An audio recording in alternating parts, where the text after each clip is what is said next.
Welcome to the Best Man speech. Probably one of the most hotly anticipated Best Men speech of 2014. Definitely in our eyes, yeah. There's so much to see, there's so much you can say about Richard. He's a special character to say the least. As a result, this is why he needed two best men. I mean, I don't know if everyone saw the wedding clearly, but you must have seen Richard when he put the ring on the wrong finger. Honestly, that's just gold as is. I didn't have to write a speech, I could have just listened to it. But, obviously I'm so delighted with Pete and being the joint best man here, but it's not just about us. I mean, obviously we're all the most important males here, but I have got some ushers, so could the ushers just stand up? Oh wait, we've got some ushers in the house as well. So look at them all. Haven't they done an absolutely fantastic job? By no way are they less important than us other Pete's. Actually, they couldn't have been as important as us, otherwise Richard wouldn't have bought them suits like he bought us. Ah, very good. I didn't buy them suits, did he? But hold on, we have paid for our suits as well. Yeah. Cheers, mate. Yeah, when we're getting a refund, yeah. So moving on to the bridesmaids, I think everyone can agree today that the bridesmaids they're looking really good and looking extra special. However, Andy scrubbed up well too. Yeah. Hoping to get lucky tonight. It's his last evening on British soil. However, don't worry. If anything, he's more than a repellent to women than anything. He's got no chance of. But thoughts about Richard Anderson. But before we do, obviously you rinse Richard Anderson as we do. It's important to say that not only how Richard and Megan met, but also how me and Peter met Richard. And I'll be brutally honest, Rich, when I first met you, I thought you were the biggest... Whoa, you can't say that. Honestly, you were the biggest, all I remember is when I first met Richard, I knew that I really liked him and he was a really nice lad. No, but when I met him, so I used to met him with me and my best mate Mark Taylor there, who used to go down with the bay all the time. And a bit like me, we used to like to chat to women and that. And all I would say is some little podgy albino kid, and some girl, and I'd be like, then Arnie used to just come up to me and go, hello, you're Andy Hay, are you? And what he would do is regale some really random stories about me, about my family, about everything. Yeah, I used to just follow you all around when you were younger. And I'm like, what, really? But this didn't come on for just one night. This was for weeks and weeks and weeks. To the point every time I saw him in the bar, I used to hide. Like the honestly detective, he'd find us every time. Little did I know that Mark Taylor stitched me up over there because we are best mates and he told Arnie to do this, alright? So he wasn't just a full stalker. And when I found that, I thought, yeah, that's fair enough. And then, I'm sure you've all heard or seen Arnie laugh. The Arnie cackle, it's the funniest thing ever. And when he found out that me and Mark Taylor used to date each other, I've never heard someone laugh so much in my life. So we're best friends from there, weren't we? That's it. I don't really have a funny story like Andy. All I remember is that, I know that we met at Coker Park First School. We went to first school together, and that we just hit it off straight away, and we're really good pals. The one thing I can remember though is that every time you should turn up at first school, it was almost as if he was dressed like a sailor. So I'm not sure what Sue was thinking when she was saying to school. No wonder he turned out the way he did.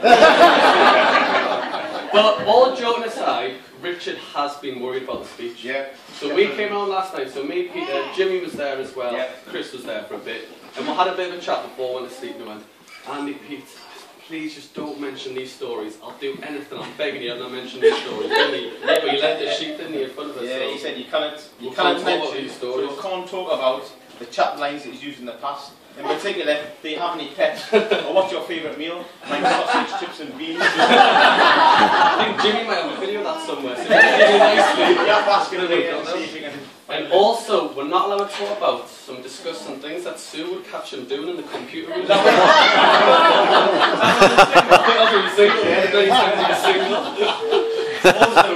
his fascination with the spitball. Yeah, now, for those of you who don't know what the spitball is, basically what he used to do was get his hand, put a lot of saliva into it, and then curl up into a ball, and then run around his house either looking for his mum or dad, or flick the saliva up, it gets worse, everyone.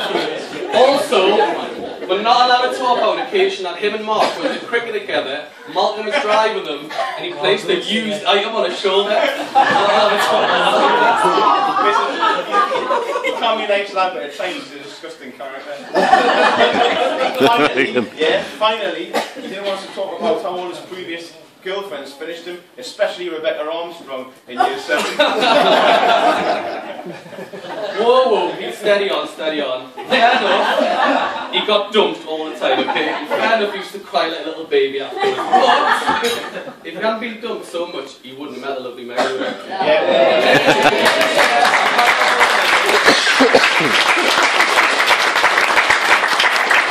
Megan, would you mind to stand up and doing a bit of a twirl?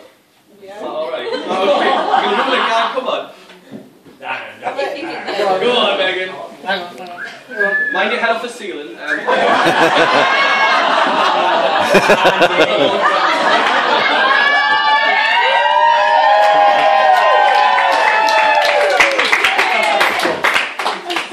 Was that the card? That was it.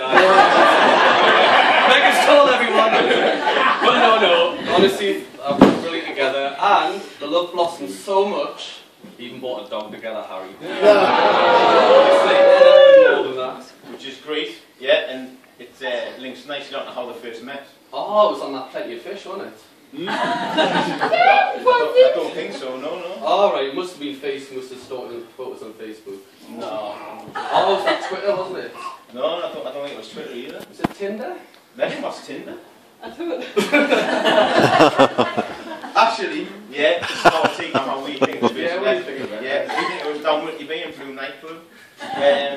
Megan witnessed Arnie's or Richard's goldfish impression.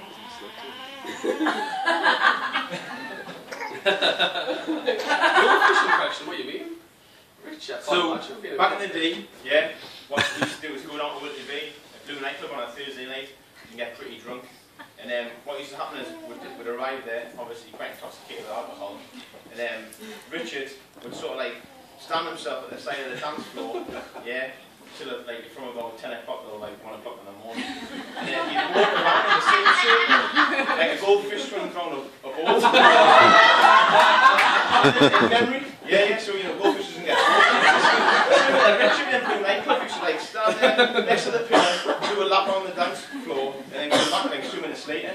Stand there for 2 minutes and do exactly the same thing. Who said romance is dead?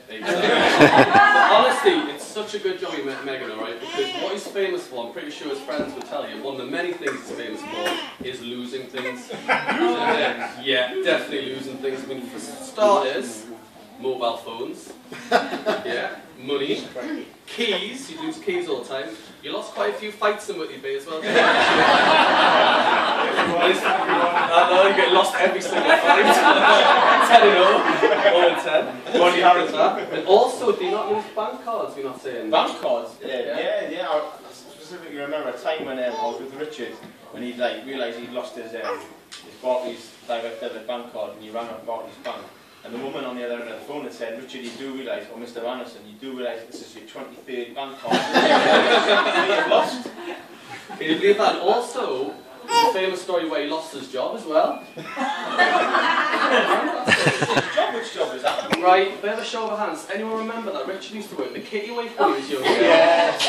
Oh, they do remember that. So you weren't really very successful here because the Iceman now is one of the coolest men I know, right? Absolutely brilliant. When he was younger, he wasn't quite as cool, was he? He didn't really have his confidence. So they did him a trial at the bar, and he kept dropping drinks all night. I know, he could spill them on customers, couldn't do it, couldn't follow orders, alright? So as such, I tracked down the bar manager. Have you heard of Gareth Tolls before, Richard? Yes, yeah. Gareth T? Yeah. He used to run the bar, the Kitty Week, and he's giving you a special certificate, Richard. So do you want to stand up and come over here? Yeah. A special award, Richard, okay? Certificate of Achievement, Richard Anderson, the world's worst barman.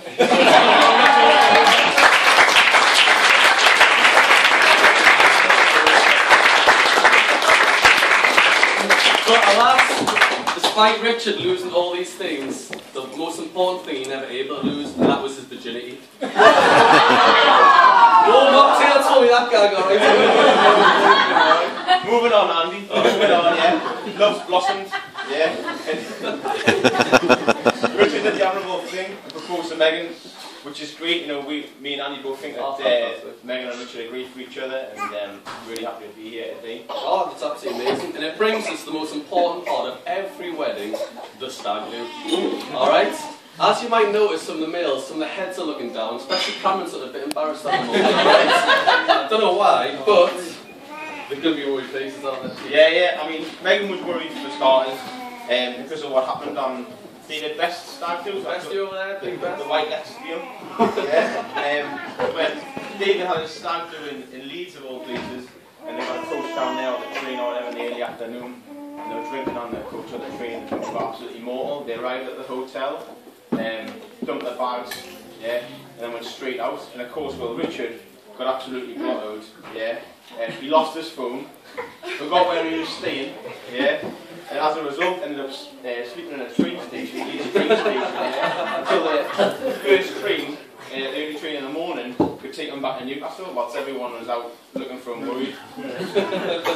However, Megan, you honestly need to worry, because an expression which says, the measure of the man is the company that he keeps. You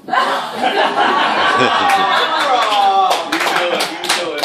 And indeed, on their stag do, there were a lot of idiots present to take the the biggest liability of them all, thought he was the hard man, regardless of where we were. Oh, him. Yeah. He got thrown out of several bars and pubs, didn't he? He couldn't handle his drink or his bladder. No, we're not talking about John Sharp, we're talking about very old Cameron Butler.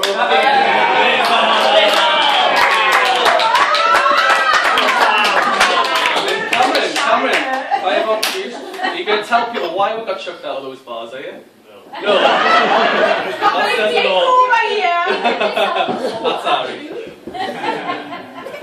So once the stag do was out of the way, Richard was on a mission to get into shape. So Richard, you can stand up for everyone. Go on, Richie. Woo!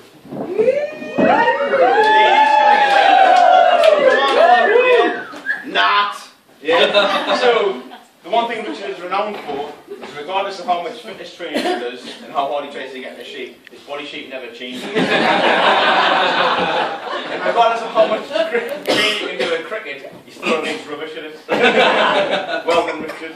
And the one good thing about having a dog is, before the wedding, they all went on runs together, didn't you? Quite a lot, try to get fit. We